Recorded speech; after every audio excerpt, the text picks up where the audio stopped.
밤에 장막이 내린 서울은 잠들지 않는 심장처럼 화려한 불빛을 토해내고 있었다. 권지혁은 낡은 배달 스쿠터의 핸들을 잡은 채 거미줄처럼 얽힌 도시의 골목을 능숙하게 빠져나가고 있었다. 차가운 밤 공기가 헬멧의 틈새를 비집고 들어와 그의 뺨을 스쳤지만 그의 눈은 흔들림 없이 전방을 주시하고 있었다. 대한민국 최대의 물류 제국 더선그룹의 유일한 후계자인 그가 허름한 배달 유니폼을 입고 거리를 질주하는 이유는 단 하나였다. 곧 자신의 손에 들어올 거대한 왕국의 가장 어둡고 깊은 곳에서부터 썩어 들어가고 있는 환부를 직접 확인하고 도려내기 위해서였다. 그는 단순한 배달원이 아니었다. 그는 관찰자이자 자맹 수사관이었다. 매일 밤 수십 건의 배달을 처리하며 그는 물류 시스템의 비효율적인 동선, 특정 지역에서 반복되는 의문의 배달 지연, 그리고 동료 배달원들 사이에서 떠도는 불만 섞인 소문들을 하나도 놓치지 않고 머릿속에 기록했다. 보이지 않는 손이 회사의 혈관과도 같은 물류망을 조금씩 병들게 하고 있다는 확신이 날이 갈수록 짙어지고 있었다. 그때 그의 휴대폰에서 새로운 주문을 알리는 경쾌한 알림음이 울렸다. 강남의 가장 호화로운 주상복합 헤라펠리스 펜트하우스에서 온 야식 주문이었다. 늦은 시간에 고급 주택가 주문은 흔치 않은 일이었다. 같은 시각 권지혁이 향하고 있는 바로 그 펜트하우스 안은 죽음과도 같은 정적이 감돌고 있었다. 도시의 야경이 통유리창을 통해 한 폭의 그림처럼 펼쳐져 있었지만 그 화려한 풍경은 집주인인 한유진의 텅 빈 눈동자에 담기지 못했다. 바닥에는 최고급 와인병이 쓰러져 붉은 자국을 남기고 있었고 여기저기 흩어진 서류들은 오늘 낮에 있었던 치열했던 전쟁의 흔적을 보여주고 있었다. 셀레스트라는 성공적인 패션 브랜드를 이끄는 젊은 CEO. 업계에서 얼음 여왕이라 불리는 그녀는 지금 완전히 무너져 내린 상태였다. 그녀는 실크가운 차림으로 소파에 쓰러져 있었다. 완벽하게 관리된 얼굴은 눈물로 얼룩져 있었고 굳게 담은 입술은 미세하게 떨리고 있었다. 오늘 열렸던 이사회, 그녀의 모든 것을 걸었던 해외 투자 유치 계약이, 가장 믿었던 친척, 그녀의 삼촌인 한상훈 이사의 배신으로 눈앞에서 산산조각 났다. 회사를 지키기 위해 홀로 외롭게 싸워왔던 그녀의 노력이 물거품이 되는 순간이었다. 지독한 배신감과 외로움에 그녀는 거의 이성을 잃고 술을 마셨다. 그리고 취기 속에서 이 끔찍한 고독을 잠시라도 잊게 해줄 누군가가 절실히 필요했다. 그녀는 휴대폰을 들어 무의식 중에 누군가를 부르는 앱을 누른다고 생각했지만 사실 그녀가 누른 것은 야식 배달 앱이었다. 권지혁은 펜트하우스의 현관문 앞에 서서 벨을 눌렀다. 잠시 후 문이 거칠게 열리고 술 냄새가 확 풍겨왔다. 문 앞에는 잔뜩 흐트러진 모습의 한유진이 서 있었다. 붉게 충혈된 눈으로 그를 노려보던 그녀는 그가 입을 열기도 전에 가슴팍에 두툼한 현금 뭉치를 던지듯 떠밀었다. 이제야 왔어 받아. 대신 가지마. 나랑 같이 술이나 마셔. 그녀의 혀 꼬부라진 목소리는 명령에 가까웠다. 지혁은 당황해서 그녀의 손에 들린 돈과 그녀의 얼굴을 번갈아 쳐다보았다. 저기, 손님, 주문하신 음식이. 하지만 그녀는 그의 말을 들으려 하지 않았다. 취해버린 그녀의 눈에 그는 자신이 돈으로 부른 그 누군가일 뿐이었다. 그의 당황한 표정을 망설임으로 오해한 그녀는 경멸하듯 웃었다. 그리고는 근처 서랍을 열어 돈을 한 뭉치 더 꺼내더니 그의 얼굴에 그대로 뿌려버렸다. 수십 장의 지폐가 허공에서 흩날리며 바닥으로 떨어졌다. 이것도 부족해 그런 거야. 좋아, 다 가져가. 그러니까 제발 나 혼자 두지 말란 말이야. 그녀의 마지막 외침에는 분노가 아닌 처절한 절박함이 묻어 있었다. 그것은 얼음 여왕에 가면 뒤에 숨겨진 한없이 연약한 영혼의 울부짖음이었다. 그녀의 절박한 목소리에 지혁은 순간 할 말을 잃었다. 그가 무언가 반응하기도 전에 그녀는 놀라운 힘으로 그의 팔목을 잡아챘다. 그리고는 그를 집 안으로 거칠게 끌어당겼다. 들어와. 묵직한 현관문이 그의 등 뒤에서 철컥 소리를 내며 닫혔다. 순식간에 외부 세계와 완벽하게 차단된 채 그는 낯선 여자의 호화로운 공간에 꼼짝없이 갇히고 말았다. 짙은 와인 향과 그녀의 눈물 젖은 향수 냄새가 뒤섞여 그의 모든 감각을 어지럽히고 있었다. 권지혁은 그녀의 힘에 이끌려 거실로 들어섰다. 그녀는 그를 최고급 가죽 소파에 거칠게 밀어 앉히고는 다가와 그의 손에 값비싼 위스키가 담긴 잔을 쥐어주었다. 마셔. 그녀의 목소리는 술 기운과 슬픔으로 잔뜩 잠겨 있었다. 그녀는 그의 대답을 기다리지 않고 자신의 잔을 단숨에 비워냈다. 그리고는 무너진 사람처럼 그의 옆에 쓰러지듯 앉아 두서없는 말들을 쏟아내기 시작했다. 그녀의 말들은 조각난 퍼즐처럼 흩어져 있었지만 지혁은 그 안에서 배신, 외로움, 그리고 모든 것을 홀로 감당해야 하는 지독한 중압감을 읽어낼 수 있었다. 지혁은 이 비현실적인 상황에서 벗어나려 애썼다. 손님, 저는 그냥 배달원입니다. 이만 가봐야 그가 자리에서 일어나려 하자 그녀가 필사적으로 그의 옷자락을 붙잡았다. 가지마. 제발. 그녀의 눈에서 다시 눈물이 흘러내렸다. 다들 결국엔 다 떠나버려. 그녀의 취약한 속삭임은 날카로운 칼날이 되어 그의 이성을 무너뜨렸다. 그는 평생을 감정보다는 논리를, 충동보다는 규율을 따르며 살아온 남자였다. 하지만 지금 그의 눈앞에 있는 것은 얼음 여왕이 아니라 상처 입고 길을 잃은 한 명의 연약한 인간이었다. 그녀의 슬픔은 이내 주체할 수 없는 감정의 파도가 되어 그를 덮쳤다. 그녀는 갑자기 그의 멱살을 잡고 얼굴을 가까이 했다. 당신도 똑같아. 돈만 받으면. 나 같은 건 아무래도 상관없는 거야. 그녀의 눈동자 속에서 절망과 분노가 뒤엉켜 있었다.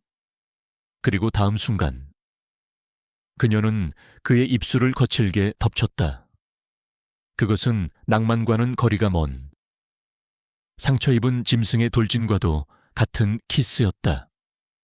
지독한 위스키 향과 그녀의 눈물 젖은 짠맛이 그의 입 안으로 흘러 들어왔다. 지혁의 머릿속이 하얗게 비어버렸다. 그의 모든 통제력과 원칙이 그녀의 절박한 몸부림 앞에서 속수무책으로 녹아내리고 있었다.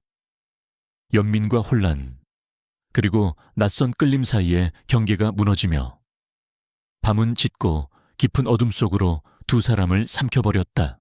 다음 날 아침, 밤새 커튼이 쳐져 있던 통유리창 틈새로 날카로운 햇살이 파고들어 한유진의 눈꺼풀을 찔렀다. 그녀는 지끈거리는 머리를 부여잡으며 힘겹게 눈을 떴다. 익숙한 자신의 침실 천장이 흐릿하게 보였다. 간밤의 기억은 조각난 필름처럼 끊겨 있었다. 머리가 깨질 듯한 숙취와 함께 불길한 예감이 엄습했다. 그리고 그녀는 자신의 옆에서 들려오는 낯선 숨소리에 온몸이 얼어붙었다. 천천히, 아주 천천히 고개를 돌린 그녀의 시야에 한 남자의 잠든 얼굴이 들어왔다. 경악. 그녀의 표정은 순식간에 새하얗게 질려버렸다. 그녀의 머릿속이 아수라장이 되었다. 누구지 이 남자는 대체 누구야? 단편적인 기억들이 떠올랐다. 배달원, 돈, 그리고 수치스러운 몸부림. 그녀는 자신이 술에 취해 돈으로 남자를 사서 하룻밤에 실수를 저질렀다고 결론 내렸다. 얼음 여왕 한유진의 인생에 결코 있어서는 안 될, 지워버리고 싶은 최악의 오점이었다. 끔찍한 자기 혐오와 수치심이 그녀를 덮쳤다. 그녀의 방어 기제가 작동하기 시작했다. 그녀의 얼굴에서 모든 감정이 사라지고 다시 차갑고 냉정한 CEO의 가면이 씌워졌다. 실수를 인정하는 대신 그녀는 이 상황 자체를, 그리고 이 남자의 존재를 철저히 짓밟아 없애버리기로 결심했다. 그녀는 조용히 침대에서 빠져나와 실크 가운을 걸쳤다. 그녀의 차가운 움직임에 권지혁도 잠에서 깨어났다. 그 역시 어젯밤의 충동적인 행동에 대한 깊은 후회와 혼란스러움으로 머릿속이 복잡했다. 그는 침대에 걸터앉아 뭐라고 말이라도 꺼내려 애썼다. 저기. 어젯밤 일은, 하지만 그의 말이 끝나기도 전에 그녀의 얼음 같은 목소리가 그의 말을 잘랐다. 어젯밤 그런 건 없었어. 얼마면 돼? 그녀는 그를 쳐다보지도 않은 채 지갑을 향해 걸어가며 물었다. 그 차갑고 모욕적인 한마디에 지혁은 순간 아무 말도 할 수 없었다. 그녀는 지갑에 있던 현금을 모조리 꺼내 그의 발치에 있는 침대 위로 던져버렸다. 이 정도면 충분하겠지. 당신 같은 부류의 시세는 잘 몰라서. 그녀의 목소리에는 일말의 감정도 실려있지 않았다. 그 돈 가지고 당장 내 눈앞에서 사라져. 그리고 어젯밤 일은 전부 잊어. 나를 본 적도 없는 거야. 그녀의 모든 단어는 날카로운 비수가 되어 그의 자존심을 난도질했다. 그녀는 자신의 실수를 지우기 위해 그의 인격 자체를 돈으로 살 수 있는 값싼 것으로 매도해버렸다. 권지혁의 얼굴이 차갑게 굳어졌다. 상처받은 것은 그의 자존심뿐만이 아니었다. 그는 분명히 보았다. 그녀의 절망과 슬픔을. 하지만 그녀는 그 모든 것을 거짓으로 만들고 그를 더러운 거래의 상대로 취급하고 있었다. 그는 말없이 일어나 옷을 챙겨 입었다. 그의 얼굴에는 분노와 실망감이 뒤섞여 있었다. 그는 침대 위에 흩뿌려진 돈다발을 경멸의 눈으로 한번 쳐다보고는 단 한 장도 건드리지 않았다. 허름한 배달 점퍼를 걸치던 그 순간 주머니 속에서 그가 아끼는 작은 열쇠고리가 빠져나와 소리 없이 푹신한 카펫 위로 떨어졌지만 격앙된 두 사람 중 누구도 그것을 알아채지 못했다. 그는 그녀를 돌아보지 않고 현관으로 향했다. 그리고 문을 열기 직전 그는 낮고 차가운 목소리로 마지막 한마디를 던졌다. 그 돈 잘 간수하는 게 좋을 거야. 밤의 외로움을 달래주는 데는 돈만 한 게 없을 테니. 그는 그 말을 끝으로 미련 없이 문을 쾅 닫고 나가버렸다. 홀로 남은 한유진은 침대 위에 흩어진 돈다발과 텅 빈 공간 속에서 다시 한번 지독한 외로움과 자기 혐오에 휩싸여 주저앉고 말았다.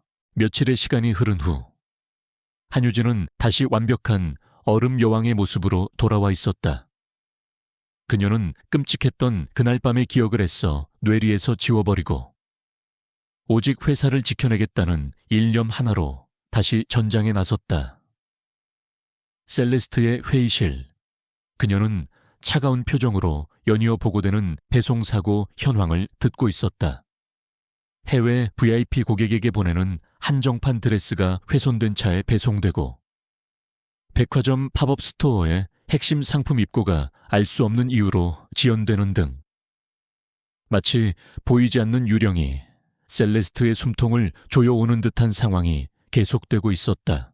회의에 참석한 그녀의 삼촌 한상훈 이사는 걱정스러운 표정을 연기하며 교묘하게 그녀를 압박했다. 유진아, 아무래도 네가 혼자 감당하기에는 벅찬 일인 것 같구나.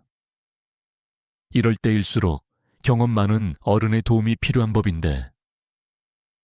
그의 위선적인 말에 유진은 속으로 비웃었다. 이 모든 사고가 우연이 아니며 그 배후에 삼촌이 있다는 것을 그녀는 직감하고 있었다. 그녀는 그의 말을 차갑게 끊어냈다. 회사의 공식적인 물류 시스템에 대한 문제 제기는 다음 이사회에서 정식 안건으로 발의해 주시기 바랍니다.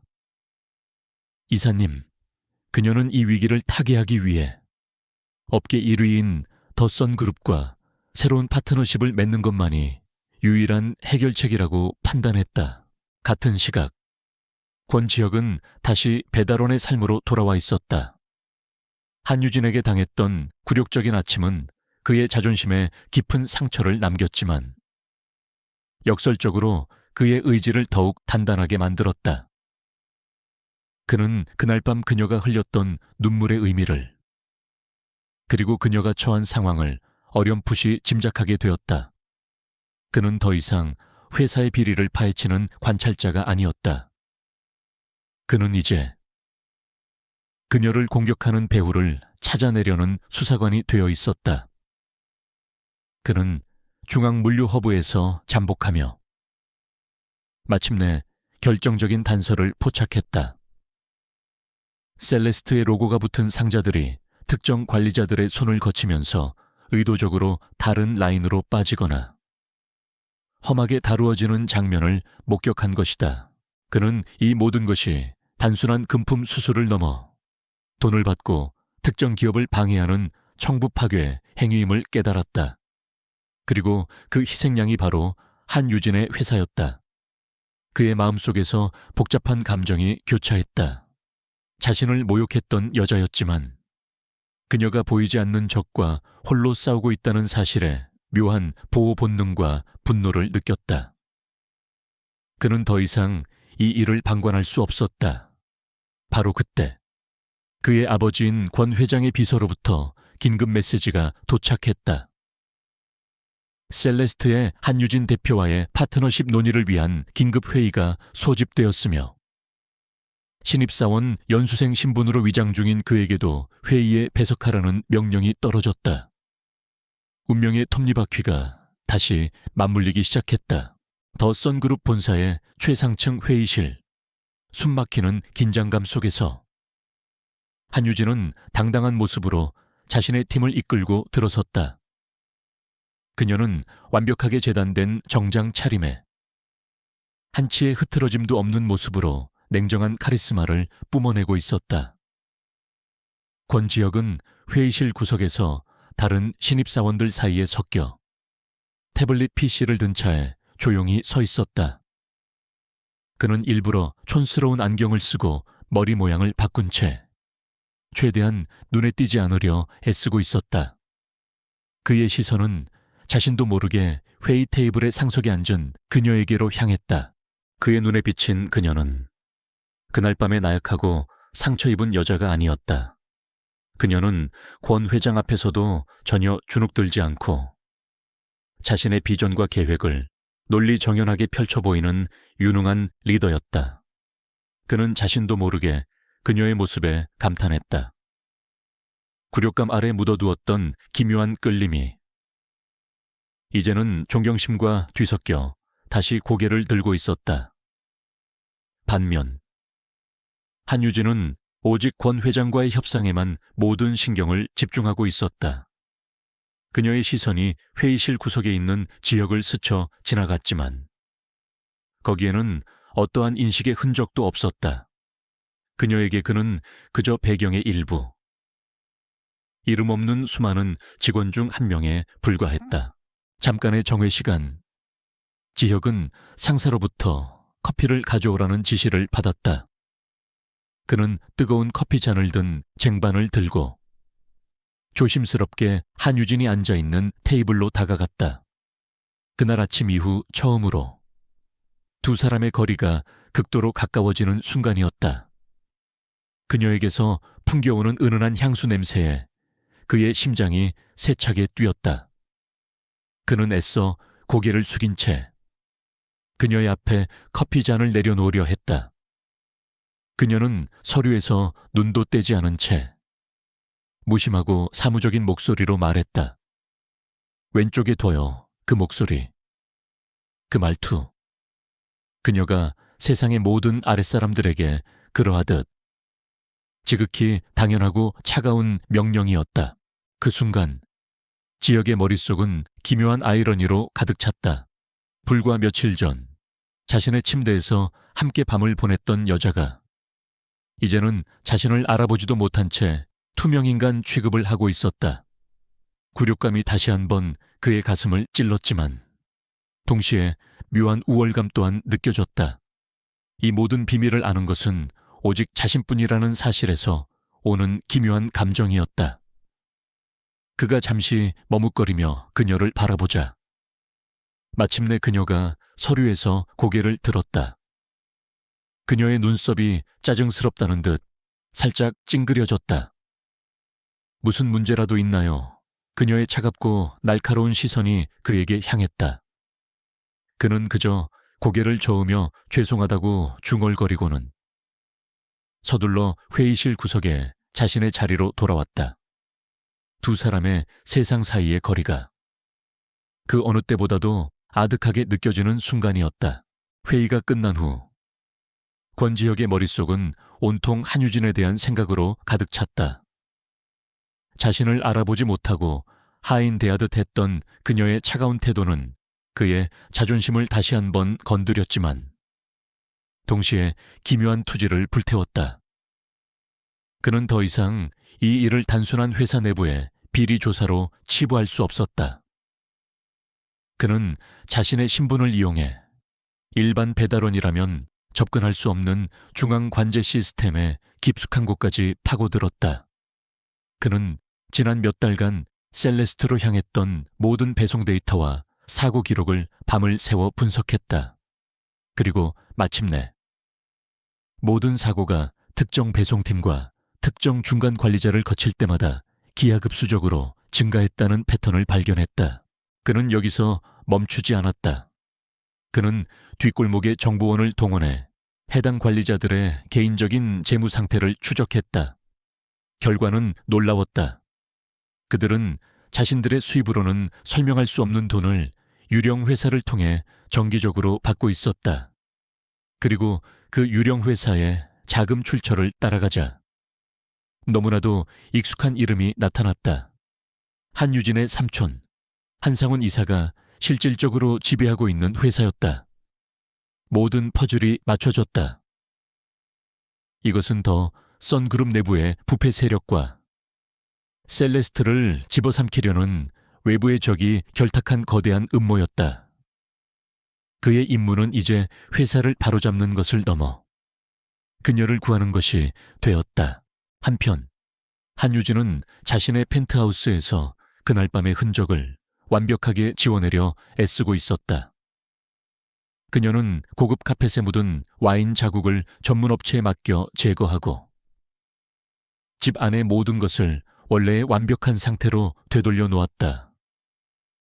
마치 그날 밤의 일을 자신의 인생에서 도려내려는 듯한 필사적인 몸부림이었다.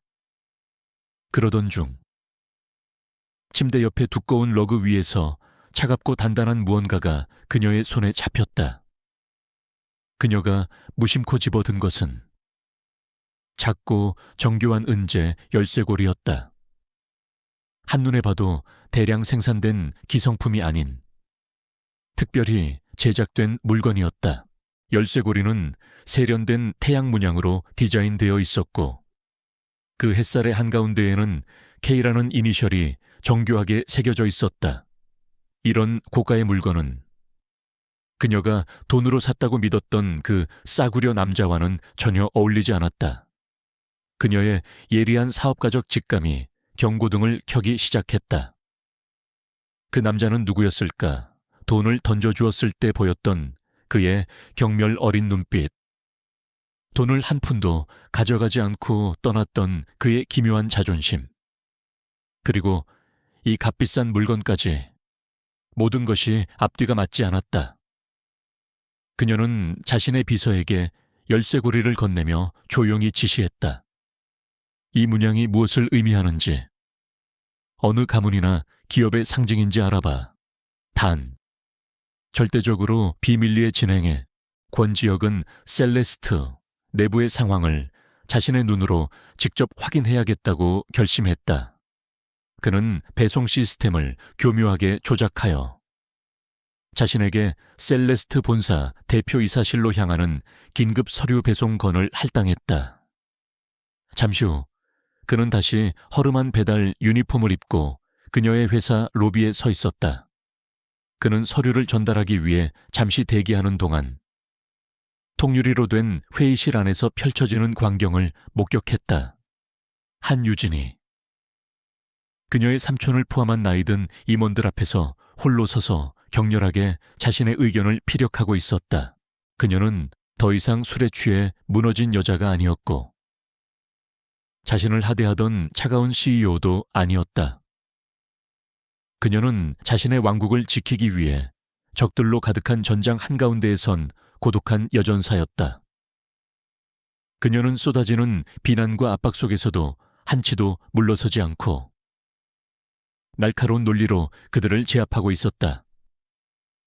그녀의 목소리에서는 열정과 책임감이, 그리고 결코 꺾이지 않는 강인한 의지가 느껴졌다.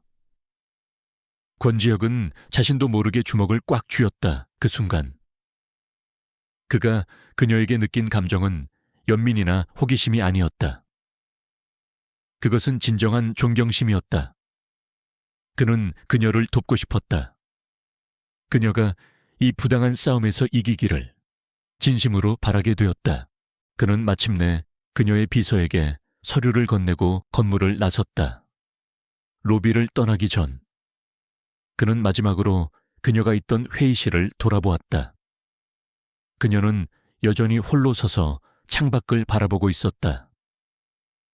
그 뒷모습이 위태로우면서도 강인하게 느껴져 그는 차마 시선을 뗄 수 없었다.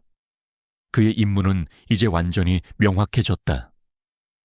그는 단순히 이 거대한 음모를 파헤치는 것을 넘어 그녀가 다시는 홀로 싸우지 않도록 그녀의 보이지 않는 수호자가 되어주어야겠다고 결심했다. 그의 심장이 이제는 회사를 위한 책임감이 아닌 한 여자를 향한 뜨거운 무언가로 다시 뛰기 시작했다. 권지혁은 자신이 확보한 증거들을 정리하며 깊은 고민에 빠졌다.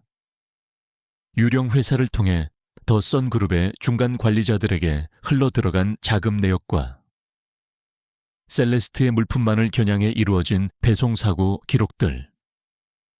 이 증거들은 말단 관리자들의 비리를 입증하기에는 충분했지만 그는 이 음모의 뿌리가 훨씬 더 깊숙한 곳에 있다는 것을 직감했다. 성급하게 이 사실을 아버지나 내부 감사팀에 보고했다가는 배후에 있는 진짜 주모자들이 낌새를 채고 꼬리를 자를 것이 분명했다. 그의 가장 큰 걱정은 한유진이었다. 배송 파괴 공작은 날이 갈수록 대담해지고 있었고 이대로 가다가는 셀레스트가 회복 불가능한 타격을 입을 수도 있었다. 그는 더 이상 그녀의 불행을 지켜보고만 있을 수 없다는 책임감을 느꼈다. 결국 그는 위험을 감수하고 직접 그녀에게 경고하기로 결심했다. 자신의 신분을 노출하지 않고 그녀에게 진실을 전달할 수 있는 유일한 방법은 계속해서 이름 없는 배달원으로 남는 것뿐이었다. 그는 가장 핵심적인 데이터의 일부를 암호화된 USB에 담아 위험한 도박을 준비했다. 권지혁은 다시 한번 배송 시스템을 조작하여 셀레스트 대표이사실로 향하는 문서 배송건을 자신에게 할당했다. 그가 회사에 도착했을 때 로비는 살얼음판 같은 긴장감이 감돌고 있었다. 직원들은 모두 굳은 얼굴로 분주하게 움직이고 있었고 회사가 심각한 위기에 처해 있음을 공기만으로도 느낄 수 있었다. 그는 대표이사 비서실 앞에 도착해 공식적인 배송 서류를 건넸다. 그리고 비서가 잠시 등을 돌린 틈을 타 그는 미리 준비해온 평범한 흰 봉투를 데스크 위에 빠르게 올려놓았다. 한유진 대표님께 직접 전해주십시오. 그는 낮고 긴급한 목소리로 말했다. 대표님의 배송 시스템에 출몰하는 유령에 관한 겁니다. 그는 이 미스터리한 문제를 겪고 있는 당사자만이 알아들을 수 있는 암호 같은 말을 던졌다. 비서가 놀라 무언가 질문하려 했을 때 그는 이미 몸을 돌려 유령처럼 엘리베이터 안으로 사라진 뒤였다. 그의 예기치 못한 행동과 강렬한 분위기에 비서는 잠시 멍하니 그의 뒷모습을 바라볼 뿐이었다. 비서는 배달원의 기묘한 태도와 그가 남긴 의미심장한 메시지 때문에 곧바로 한유진에게 달려가 흰 봉투를 전달했다. 유진은 또 다른 VIP 고객의 항의 전화를 막 끄는 참이라 극도로 예민해져 있었다. 웬 봉투야? 그녀는 짜증스럽게 물었지만 비서가 배달원의 말을 그대로 전하자 그녀의 표정이 굳어졌다. 배송 시스템에 출몰하는 유령이라고요. 유령. 그것은 그녀가 바로 어제 비공개 임원회의에서 이 원인 불명의 사태를 칭하며 사용했던 단어였다. 일개 배달원이 어떻게 그 단어를 알 수 있단 말인가. 그녀는 신경질적으로 봉투를 열었다. 안에는 아무런 설명도 없이 작고 검은 USB 하나만 덩그러니 들어있었다. 순간 그녀의 머릿속에서 경고등이 울렸다. 출처를 알 수 없는 USB를 회사 컴퓨터에 연결하는 것은 바이러스나 해킹의 위험을 자초하는 어리석은 짓이었다. 이것은 그녀의 삼촌이 파놓은 또 다른 함정일지도 몰랐다. 하지만 그녀의 뇌리에서 배달원의 그 강렬하고 진지했던 눈빛이 떠나지 않았다. 무언가 달랐다. 그녀는 자신의 직감을 믿어보기로 했다. 그녀는 외부 네트워크와 완전히 차단된 개인 보안 노트북을 꺼내 떨리는 손으로 USB를 연결했다. 몇 단계의 암호를 풀자 화면에 나타난 내용을 보고 그녀는 온몸의 피가 차갑게 식는 것을 느꼈다. 그 안에는 지난 몇 달간 파손되고 지연되었던 자사의 배송 기록들이 날짜와 함께 정확히 정리되어 있었다. 그리고 그 기록들 옆에는 더 선그룹의 중간 관리자들에게 거액의 돈을 지불한 유령 회사의 자금 거래 내역이 첨부되어 있었다. 자신이 파트너십을 맺으려 했던 바로 그 회사 내부에서 조직적인 파괴 공작이 이루어지고 있었다는 명백한 증거였다. 한유진은 차가운 화면을 망견자실하게 바라보았다. 이 엄청난 정보를 일개 배달원이 대체 어떻게 손에 넣었단 말인가? 그는 내부 고발자인가? 아니면 이중 스파인가? 그녀의 머릿속이 수만 가지 질문으로 터져나갈 것 같았다. 그때 그녀의 뇌리를 스치는 하나의 생각이 있었다. 그녀는 급히 서랍을 열어 며칠 전 발견했던 은재 태양 문양의 열쇠고리를 꺼내들었다. 더 선그룹을 겨냥한 증거 데이터, 그리고 태양 문양의 열쇠고리, 전혀 어울리지 않는 두 개의 조각이 이름 모를 한 명의 배달원을 중심으로 기묘하게 연결되고 있었다. 그녀는 이제 단순한 경영 위기가 아닌 목숨을 건 위험한 미스터리의 한복판에 서 있음을 직감했다. 그리고 그 열쇠는 세상에서 가장 믿을 수 없는 그 남자가 쥐고 있었다. 한유진은 며칠 밤낮으로 고민했다. 삼촌의 압박은 점점 거세지고 회사는 매일 막대한 손실을 입고 있었다. 더 선그룹과의 공식적인 파트너십은 그 회사 내부에서 자신을 겨냥한 음모가 진행되고 있다는 증거를 손에 쥔 이상 보류할 수밖에 없었다. 그녀는 마침내 자신의 직감을 따르기로 결심했다. 그녀는 비서를 시켜 그 미스터리한 배달원을 수소문했지만 그는 가짜 이름과 대포폰을 사용하고 있어 추적이 불가능했다. 결국 그녀는 직접 나섰다. 그녀는 자사의 배송 기록을 전부 뒤져 그가 남긴 희미한 흔적을 찾아냈고 마침내 배달앱의 피드백 시스템을 통해 아무와도 같은 메시지를 남겼다. 고스트버스터즈의 재방문이 필요함. 장소는 동일, 긴급. 그것은 성공 확률이 낮은 도박이었다. 권지혁은 그녀의 메시지를 즉시 알아보았다. 그는 그녀의 재치에 감탄하며 배송을 수락했다.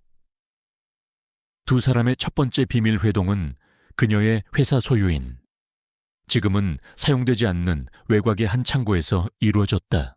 굳게 닫힌 창고 안. 한유진은 경계심 가득한 얼굴로 서 있었고 잠시 후 권지혁이 어둠 속에서 배달원 유니폼 차림으로 모습을 드러냈다. 그녀는 단도직입적으로 물었다. 당신, 대체 누구야? 왜 나를 돕는 거지? 지혁은 자신의 정체를 숨긴 채 능청스럽게 대답했다. 그냥 부당한 꼴을 못 보는 배달원입니다. 그는 서로의 안전을 위해 익명으로 남는 것이 좋다고 그녀를 설득했다. 그냥 권 기사라고 불러주시죠. 유진은 품에서 은재 열쇠고리를 꺼내 보였다. 이거, 당신 물건 맞죠? 그 순간 지혁의 눈동자가 아주 미세하게 흔들렸고 유진은 그 변화를 놓치지 않았다. 그가 태연하게 자신의 것이 아니라고 부인했지만 그녀의 의심은 더욱 커져만 갔다. 그럼에도 불구하고 그녀는 지금 그의 도움이 절실했다. 그녀는 그에게 동맹을 제안했다. 당신의 정보력과 나의 자본력, 힘을 합쳐 그들을 무너뜨리죠. 지혁은 기다렸다는 듯이 고개를 끄덕였다. 그렇게 세상에서 가장 어울리지 않는 두 사람의 비밀스러운 연합이 시작되었다. 그들의 공조는 상상 이상의 시너지를 냈다. 그들은 암호화된 메시지로 소통하며 밤늦게 비밀리에 만났다. 지혁은 내부자로서 다음 파괴 공작의 목표가 될 물품과 시간, 그리고 부패한 관리자들의 동선을 정확히 그녀에게 전달했다. 유진은 그 정보를 바탕으로 역공을 펼쳤다. 그녀는 핵심 물품의 배송 경로를 극비리에 변경하고 함정을 파서 삼촌의 하수인들이 범죄를 저지르는 현장을 포착했다. 한 번은 지역으로부터 그녀의 새 컬렉션에 사용될 최고급 원단이 다음 목표라는 정보를 입수했다. 유진은 그의 조언에 따라 배송 직전 진짜 원단을 값싼 천으로 바꿔치기 하고 위치 추적 장치를 심어두었다. 결과는 성공적이었다. 그들은 삼촌의 하수인들이 가짜 원단 트럭을 탈취하는 장면을 생생하게 녹화하여 부인할 수 없는 증거를 확보했다. 이 위험한 공조가 계속될수록 두 사람 사이의 차가운 벽도 조금씩 허물어지고 있었다. 어느 늦은 밤의 접선에서 유진은 지역의 손등에 난 상처를 발견했다. 그는 물류창고에서 작은 실랑이가 있었다며 대수롭지 않게 말했지만 그녀는 무언의 이끌림으로 자신의 차에서 구급 상자를 가져와 그의 상처를 직접 치료해 주었다.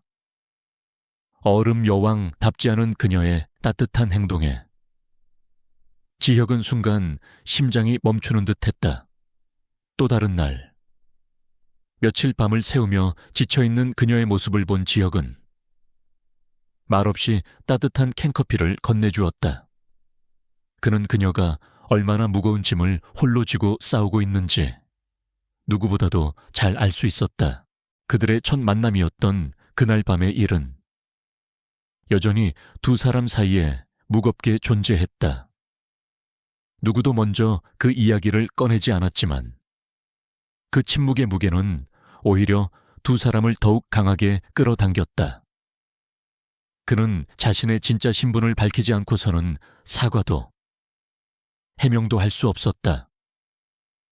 그녀는 자존심 때문에 참아 그날의 일을 물어볼 수 없었다.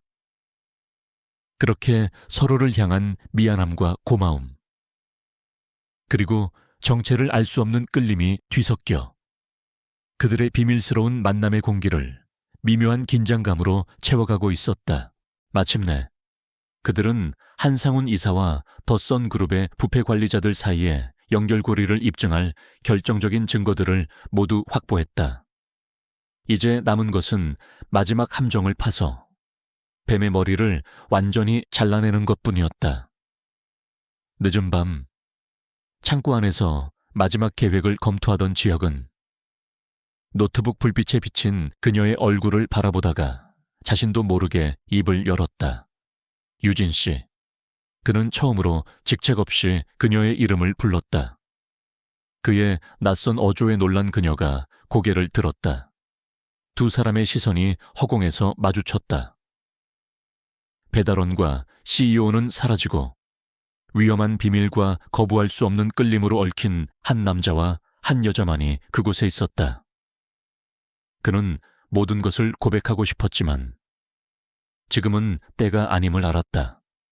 그는 애써 감정을 누르고 다시 사무적인 목소리로 말했다. 준비는 끝났습니다. 이제 덫을 놓을 시간입니다. 셀레스트의 연례 주주총회가 이틀 앞으로 다가왔다.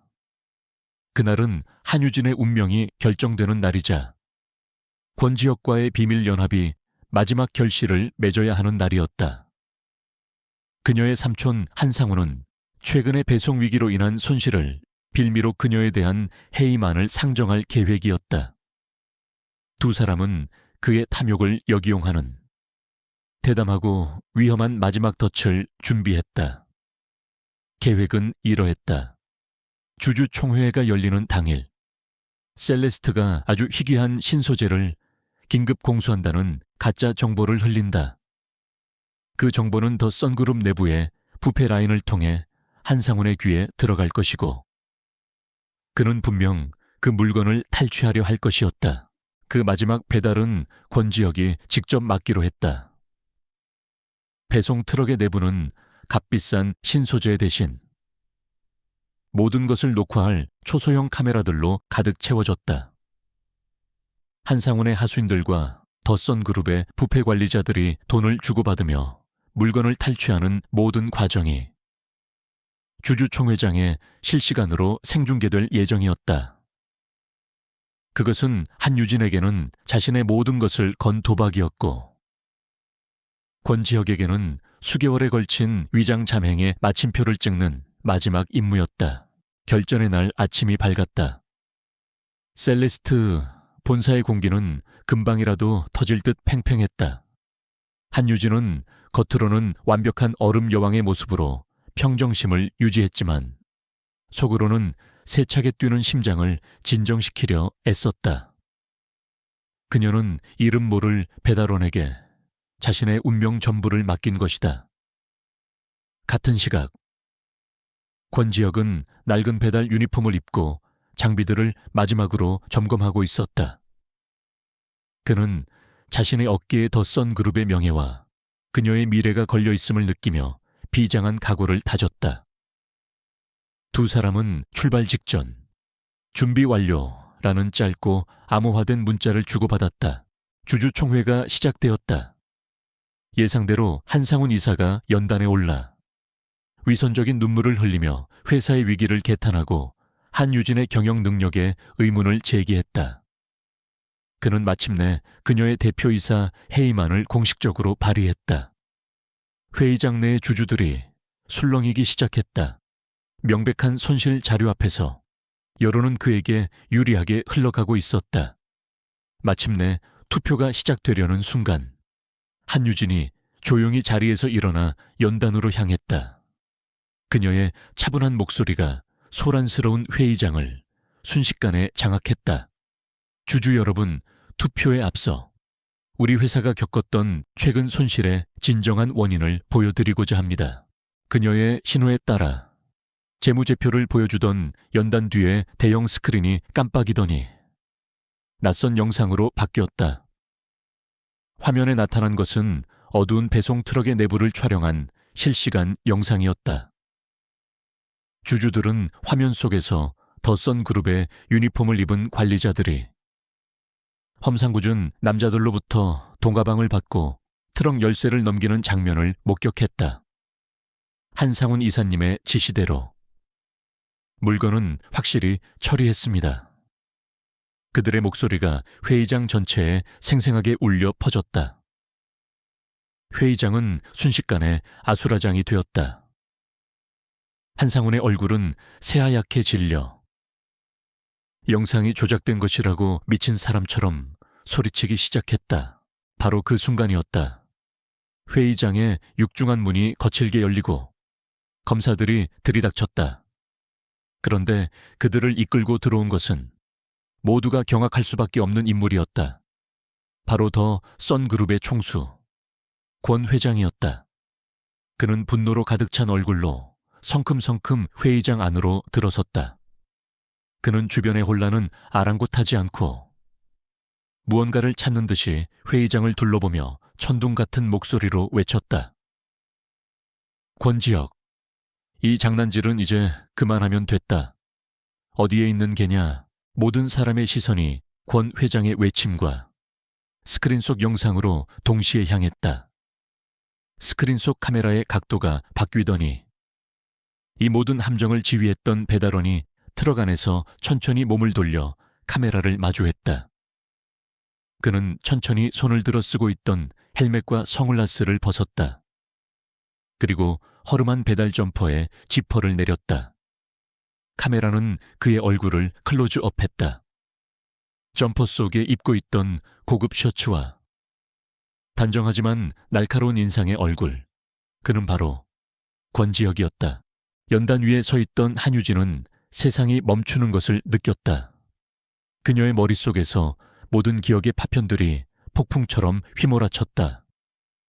술에 취해 망가졌던 그날 밤, 돈으로 그를 모욕했던 굴욕적인 아침, 회의실 구석에 존재감 없던 신입사원, 그리고 어둠 속에서 자신의 유일한 희망이 되어주었던 비밀스러운 조력자, 그 모든 것이 바로 눈앞의 저 남자, 권지혁이었다. 자신을 도와주었던 미스터리한 배달원이, 자신이 그토록 경멸했던 싸구려 남자가 대한민국 최고의 재벌 후계자였다는 믿을 수 없는 진실. 그녀는 거대한 충격과 혼란, 그리고 설명할 수 없는 배신감에 휩싸여 그 자리에 얼어붙고 말았다. 그녀가 거둔 눈부신 승리는 동시에 가장 끔찍한 패배처럼 느껴졌다. 주주 총회장은 그야말로 아수라장이었다. 한상훈 이사는 검사들에게 끌려나가며 발악적인 비명을 질러댔고 주주들은 충격과 경악 속에서 웅성거렸다. 권 회장과 권지혁의 주변으로 기자들과 임원들이 구름처럼 몰려들었다. 하지만 권지혁의 시선은 오직 한 사람, 연단 위에 얼어붙은 듯 서 있는 한유진에게만 고정되어 있었다. 그는 인파를 헤치고 그녀에게 다가갔다. 그녀의 얼굴에는 승리의 기쁨이나 안도감 대신 그날 아침 자신을 내쫓을 때와 소름 끼치도록 닮아있는 차가운 충격과 배신감만이 서려 있었다. 유진 씨, 그가 걱정스러운 목소리로 그녀의 이름을 불렀다. 하지만 한유진은 그를 돌아보지 않았다. 그녀는 마치 그가 그곳에 존재하지 않는다는 듯이 차갑고 기계적인 목소리로 주주들을 향해 패회를 선언했다. 그리고는 단 한 번의 눈길도 주지 않은 채 그를 스쳐 지나 연단 아래로 내려가 버렸다. 그녀의 그 완벽한 무시는 그 어떤 비난의 말보다도 날카롭게 그의 심장을 찔렀다. 그녀의 승리를 위해 모든 것을 걸었던 그의 노력은 결국 그녀에게 지울 수 없는 상처와 배신감을 안겨준 꼴이 되고 말았다. 자신의 사무실로 돌아온 한유진은 문을 잠갔다. 승리의 대가는 너무나도 참혹했다. 그녀의 머릿속은 모든 기억을 권지혁이 더 선그룹의 후계자라는 진실의 렌즈를 통해 재구성하고 있었다. 모든 만남, 모든 대화가 이제는 기만으로 느껴졌다. 그날 밤의 일은 더 이상 낯선 남자와의 하룻밤 실수가 아니었다. 그것은 거대 기업의 후계자와의 추문이었다. 그는 혹시 처음부터 그녀의 정체를 알고 의도적으로 접근했던 것은 아닐까. 그녀가 돈을 뿌리며 모욕했던 남자는 대한민국 재계를 움직이는 거물의 아들이었다. 굴욕감과 수치심이 온몸을 태우는 듯했다. 비밀 연합 또한 마찬가지였다. 그는 무력한 배달원인 척 연기하며 그녀의 동정심과 신뢰를 얻었다. 그녀는 그를 믿고 자신의 모든 것을 공유했지만 그는 처음부터 그녀를 속이고 있었던 것이다. 그가 자신을 도왔던 것은 순수한 동정심 때문이었을까? 아니면 그저 자신의 회사 비리를 파헤치는 과정에서 그녀를 유용한 장기말로 이용했던 것뿐일까? 피어오르던 낯선 감정. 권 기사라는 이름의 남자에게 느꼈던 신뢰와 설렘은 이제 처절한 배신감으로 변해 그녀의 심장을 얼어붙게 만들었다. 얼음 여왕의 가면이 그녀의 상처 입은 마음을 지키기 위한 유일한 갑옷처럼 다시 단단하게 씌워졌다. 권지혁은 아버지와 검찰 조사를 마친 뒤 곧바로 그녀의 사무실로 향했다.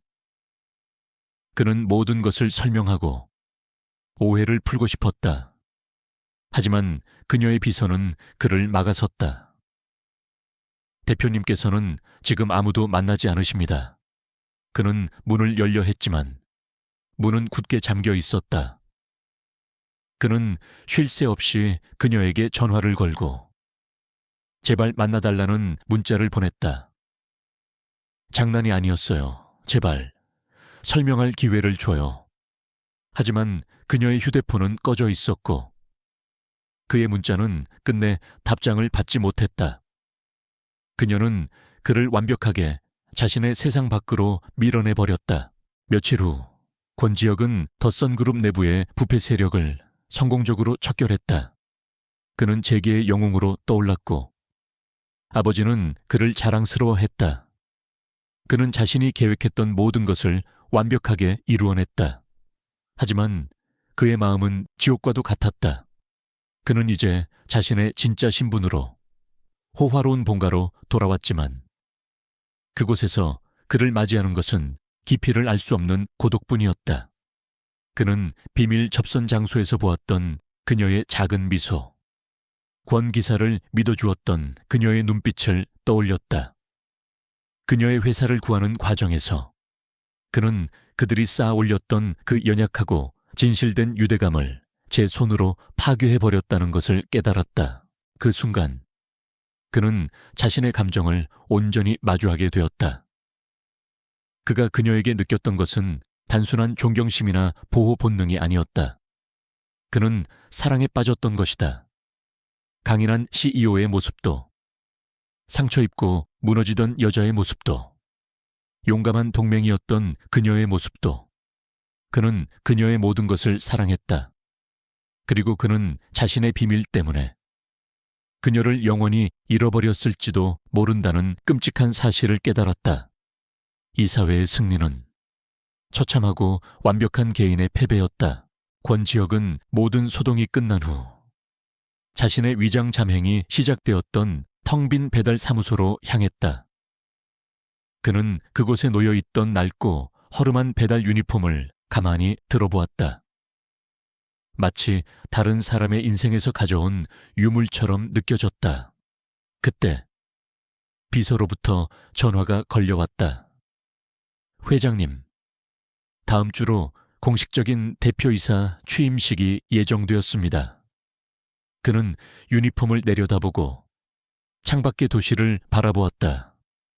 권력, 직위, 회사, 그 모든 것을 손에 넣었지만 그의 머릿속은 온통 닿을 수 없는 그녀에 대한 생각뿐이었다. 그는 새로운 결심을 했다. 그의 다음 임무는 더 이상 경영이 아니었다. 어떤 대가를 치르더라도 그녀의 마음을 되찾는 것, 그것이 그의 인생을 건 새로운 전쟁의 시작이었다. 권지혁의 더 선그룹 대표이사 취임식은 대한민국 재계의 가장 큰 화제였다. 수많은 카메라 플래시와 축하의 박수 속에서 그는 젊고 자신감 넘치는 새로운 리더의 탄생을 세상에 알렸다. 그는 회사의 미래에 대한 야심찬 비전을 발표했지만 그의 눈은 공허하게 느껴졌다. 그는 자신도 모르게 하객들 속에서 그녀의 모습을 찾고 있었지만 그녀가 오지 않으리라는 것을 이미 알고 있었다. 취임식이 끝나자마자 그는 긴급 임원 회의를 소집했다. 모두가 그의 첫 번째 경영 전략 발표를 기대하며 긴장하고 있었다. 하지만 그의 첫 번째 명령은 모두의 예상을 뛰어넘는 것이었다. 그는 수익률이나 해외 시장 개척에 대한 이야기는 단 한마디도 꺼내지 않았다. 대신 그는 스크린에 복잡한 물류 이동 계획도를 띄웠다. 암호명은 프로젝트 셀레스트 100대의 배송 트럭을 동원하고 서울시 교통관제센터와 협력하며 최첨단 GPS 시스템을 이용해 오차 없는 군집 주행을 실행하라는 도무지 사업성을 이해할 수 없는 지시였다. 임원들은 당황하며 수군거렸다. 회장님, 이것은 대체 무엇을 위한 프로젝트입니까? 그가 단호한 목소리로 대답했다. 이것은 우리 회사가 수행할 역사상 가장 중요한 배송이 될 걸세. 한치의 오차도 없이 완벽하게 실행하도록. 다음 날 오후 한유진은 자신의 사무실에서 골치 아픈 서류들과 씨름하고 있었다. 그의 취임식 기사가 온통 인터넷을 도배하고 있었고 그 사실은 그녀의 마음을 더욱 복잡하고 아프게 만들었다. 바로 그때 비서가 다급하게 뛰어 들어와 창밖을 보라고 외쳤다. 그녀가 무심코 창가로 다가갔을 때 그녀는 자신의 눈을 의심해야만 했다. 그녀의 회사 앞 거대한 광장에 믿을 수 없는 광경이 펼쳐지고 있었다. 더 선그룹의 상징인 태양 로고가 새겨진 100대의 트럭들이 마치 잘 훈련된 군대처럼 완벽한 대형을 이루며 움직이고 있었다. 그리고 마침내 그 거대한 트럭들은 거대한 글자를 만들어내며 멈춰 섰다. 미안해요. 그것은 한 남자가 할 수 있는 가장 거대하고 무모하며 공개적인 사과였다. 이미 상공에는 뉴스 헬리콥터들이 몰려들었고 광장 주변은 이 기상천외한 구경거리를 촬영하려는 사람들로 인산인해를 이루었다. 그는 자신의 가장 강력한 무기이자 권력의 상징인 물류 제국 전체를 오직 그녀 한 사람에게 사적인 메시지를 전달하기 위해 움직인 것이다. 한유진은 그 압도적인 광경 앞에서 망연자실하게 서 있었다. 그녀가 애써 쌓아 올렸던 얼음의 성벽에 거대한 균열이 생기기 시작했다. 바로 그때 사무실에 인터폰이 울렸다. 권지혁 대표님께서 찾아오셨습니다. 그녀가 거절할 틈도 없이 사무실 문이 열리고 그가 들어왔다. 그는 권위적인 CEO의 모습이 아니었다. 그는 값비싼 맞춤 정장 대신 단순하고 절제된 평상복 차림이었다. 그의 얼굴에는 피곤한 기색이 역력했지만 눈빛만은 그 어느 때보다도 단호하고 진실되어 보였다. 그는 아무 말 없이 그녀의 책상으로 다가와 그 위에 작고 단정하게 묶인 현금 다발을 올려놓았다. 그녀가 그에게 던졌던 바로 그 액수의 돈이었다. 그녀가 경계심 가득한 눈으로 그와 돈다발을 번갈아 보자 그가 조용하지만 단단한 목소리로 입을 열었다. 이것을 돌려주러 왔습니다. 그리고는 그녀의 눈을 똑바로 바라보며 말했다. 내 인생에서 가장 비쌌던 하룻밤에 대한 대가입니다. 그날 밤 나는 돈보다 훨씬 더 소중한 것을 잃었으니까요. 내 심장을. 당신에게 잃어버린 것 같습니다. 그의 고백은 그녀가 예상했던 그 어떤 변명이나 해명과도 달랐다. 그는 진심과 후회가 가득 담긴 목소리로 모든 것을 털어놓기 시작했다. 당신을 속일 생각은 추호도 없었습니다. 처음에는 그저 회사를 위한 임무일 뿐이었어요. 하지만 당신을 만났습니다. 당신의 강인함과 외로움, 그리고 당신의 싸움을 보았습니다. 배달원 권 기사는 거짓이 아니었습니다. 어쩌면 CEO 권지혁보다 더 진짜였을지도 모릅니다. 그는 우리의 이름이 가진 무게 없이 당신을 존경하고 걱정하고 그리고 당신과 사랑에 빠질 수 있었던 유일한 존재였으니까요. 그는 한 걸음 더 그녀에게 다가섰다. 그의 눈에는 간절함이 가득했다. 내가 당신에게 상처를 줬다는 걸 압니다. 당신이 가장 동맹이 필요했던 순간에 당신의 믿음을 깨뜨렸어요. 창밖의 저 소동은 당신을 망신 주려는 게 아닙니다. 내가 얼마나 미안한지, 그리고 얼마나 진심인지를 당신과 온 세상에 보여주고 싶었을 뿐입니다. 나는 내 회사로 당신과 당신의 회사에 상처를 입혔습니다. 그러니 내 회사로 사과하는 것이 마땅합니다. CEO를 용서해달라고 부탁하는 게 아닙니다. 그 어리석었던 배달원에게 다시 한번 기회를 줄 수 있겠냐고 묻고 있는 겁니다. 그의 진심 어린 고백에 그녀의 차가운 가면이 마침내 소리내어 부서져 내리기 시작했다. 그녀의 눈가에 뜨거운 눈물이 서서히 차오르고 있었다. 권지혁의 진심 어린 고백은 한유진이 지난 몇 년간 쌓아올린 얼음의 성벽을 마침내 무너뜨렸다. 그녀의 눈에서 뜨거운 눈물이 흘러내렸지만 그것은 더 이상 슬픔이나 분노의 눈물이 아니었다. 그것은 오랫동안 굳게 닫혀있던 그녀의 마음이 녹아내리는 해빙의 눈물이었다. 그녀는 즉답을 하는 대신 여전히 남아있는 CEO의 냉정함으로 가까스로 감정을 다스렸다. 당신 때문에 지금 이 앞 교통이 마비된 건 알고 있어요. 당장 저 트럭들부터 치워요. 그녀의 목소리는 쌀쌀했지만 그 안에는 더 이상 상대를 밀어내는 가시가 없었다. 그것은 거절이 아닌 미묘한 허락의 신호였다. 그의 얼굴에 처음으로 진심에서 우러나오는 안도의 미소가 번졌다. 그는 고개를 끄덕이고는 휴대폰을 꺼내 트럭들을 해산시키라는 명령을 내렸다. 그가 그녀의 말을 듣고 있다는 증거였다. 그가 떠나기 전 그녀가 마지막으로 말했다.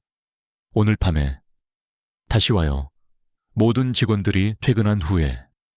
그것은 명백한 약속이었다.